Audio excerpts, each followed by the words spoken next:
Well, it seems that your journey has ended. Very sorry about that. It was always going to end this way, of course. If it weren't by me, it would have just been by some other, terrible thing. Just, you could not imagine how terrible it would be.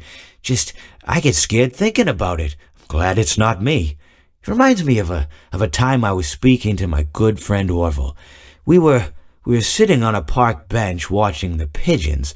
I was on the left, he was on the... Oh, wait, was I on the right or left? Anyways, it doesn't matter. We were sitting on there watching the pigeons. And I said to Orville, "Friend, those birds are frozen." And he kind of looked at me like I'd lost my mind. But I reminded him that it was winter, and often birds will sit in a tree until they freeze.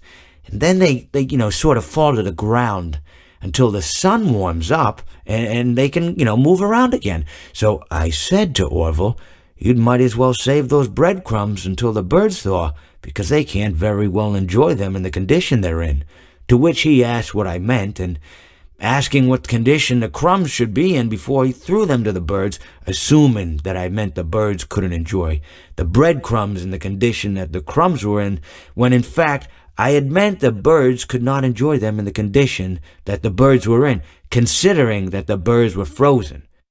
So he took a moment and then threw his last handful onto the ground. I said to him, "Orville, why did you throw the breadcrumbs to the birds when I just told you they're frozen?" To which he responded, "The breadcrumbs are not frozen." Again, misunderstanding my words. I didn't mean to say that the breadcrumbs were frozen when I said I told you they're frozen. I'd been referring to the birds. In hindsight, what I should have said was, and this would make perfect sense, "Why did you throw the breadcrumbs to the birds when the birds are frozen?"